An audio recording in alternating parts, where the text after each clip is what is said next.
Hello everyone, welcome back to SG Canvas to a new video. আশা করি সকলের preparation খুব ভালো চলছে। আজকে আমি তোমাদের সাথে এস্টেট রিলেটেড কিছু ডিসকাস করতে চলে এলাম। তো জিকে ক্লাসেস তোমাদের কেমন লাগছে সেটা অবশ্যই জানিও। আশা করি ভালোই লাগছে, অনেকে কমেন্টস করে তো জানাচ্ছে, বাকিরাও জানিও কেমন লাগছে। আর ভিডিওটা শেষ অবধি দেখো। এস্টেট রিলেটেড অনেকেই আমাকে অনেক হোয়াটসঅ্যাপে মেসেজ করছে যে দাদা জিকে ক্লাসেস নিচ্ছ, খুব ভালো লাগছে, আর এস্টেট রিলেটেড আমাদেরকে একটু নিউজগুলো দিও, যে কি ব্যাপার, কতদিন বাদে হতে পারে বা কি, সেগুলো নিয়েই আজকের ভিডিওটা। আশা করি শেষ অবধি দেখলে তোমরা টোটাল ব্যাপারটা বুঝতে পারবে। আচ্ছা, প্রথম কথা হচ্ছে এস্টেট যারা ফর্ম ফিল আপ করেছে ডিসেম্বরে, তাদের এক্সাম কবে হতে পারে। কারণ এস্টেটের তো ডামি অ্যাডমিট কার্ড যেটা এইবার হচ্ছে, এরকম এতগুলো ডামি অ্যাডমিট কার্ড কোনোবারই হয়নি, যে 5th টাইম পর্যন্ত ডামি অ্যাডমিট কার্ড নেওয়া হয়েছে, আবার ডেট এক্সটেন্ড করা হয়েছে এস্টেটের। তো সেগুলো হয়নি আগে, এইবারই হচ্ছে। এবার দেখো, এস্টেট খুব তাড়াতাড়ি নেওয়াটা পসিবল, মানে 3-4 দিনের মধ্যে এস্টেট কিন্তু নিয়ে কমপ্লিট করা সম্ভব। এবার কেন তোমাদের ক্ষেত্রে তাহলে এত দেরি হচ্ছে? প্রথম কারণ যেটা, সেটা বিপিএসসি টিআরই 3.0-তে যে কোয়েশ্চেন পেপার লিক হলো, ইওইউ এর রিপোর্ট অনুযায়ী তদন্ত করে যা দেখা গেল, তো সেই নিয়ে তো একটা অবশ্যই মানে মানে সব যে প্রসেস সেটা থেমে গেছে।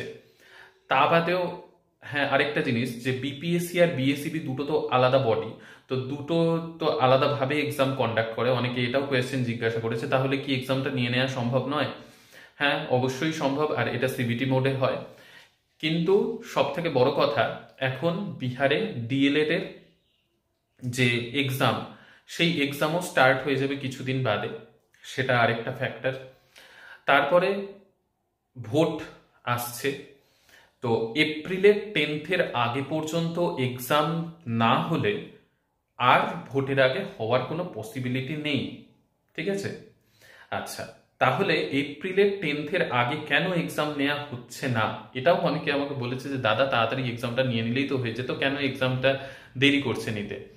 আচ্ছা দেখো, ব্যাপার হচ্ছে এবার সবার অ্যাডমিট কার্ড দিতে হবে, যেটার জন্য নোটিফিকেশন প্রথমে আসবে যে কবে নাগাদ এক্সাম হতে পারে কি। তো আগের থেকে, খুব একটা আগের থেকে, মনে করো 1 মাস বাদে এক্সাম, 1 মাস আগে নোটিফিকেশন আসবে না। খুব এক্সামের কিছুদিন আগেই নোটিফিকেশন চলে আসবে এমন। তো এখনো পর্যন্ত যেহেতু নোটিফিকেশন আসেনি, তাই এইটা খুব বেশি সম্ভাবনা যে 10th এপ্রিলের আগে এক্সাম হওয়া আর পসিবল নয়। আর 10th এপ্রিলের আগে যদি এক্সাম না হয়, তাহলে ভোটের আগেও আর এক্সাম হওয়ার সম্ভাবনা অনেকটাই নেই। ঠিক আছে? পসিবিলিটি খুবই কম। তো তাহলে কি ভোটের পর কবে নাগাদ হতে পারে, এটাও অনেকের কোয়েশ্চেন। দেখো, এখন ভোট হওয়ার পরে তারপর তো ফার্স্টে নোটিফিকেশন আসবে, 7 দিন বা 10 দিন আগে নোটিফিকেশন আসবে যে এক্সাম হবে। তারপর তোমরা অ্যাডমিট পাবে। অ্যাডমিট কতদিন আগে পাওয়া যায়, এটাও অনেকের কোয়েশ্চেন। তো দেখো, অ্যাডমিট খুব বেশি আগে নয় যে 1 মাস আগে তোমরা অ্যাডমিট পাবে, সেরকমটা হবে না। 7 থেকে 8 দিনের মধ্যে তোমরা অ্যাডমিট পেয়ে যাবে। হ্যাঁ, তার মধ্যেই তোমাদেরকে টিকিট কেটে অ্যারেঞ্জ করতে হবে, এটাও একটা ফ্যাক্টর। এবার দেখা যাক এইবার প্রসেসটা কিরকম করে। তো আপাতত যেটা আসল কথা, ভোটের আগে এই মুহূর্তে এস্টেট এক্সাম হওয়ার সম্ভাবনা একেবারেই নেই। আচ্ছা, এটাও অনেকে জিজ্ঞাসা করছে যে এস্টেট অ্যাপিয়ারিং যারা বা এস্টেট যারা দেবে, তারপরে কি বিপিএসসি টিআরই 3.0 হবে?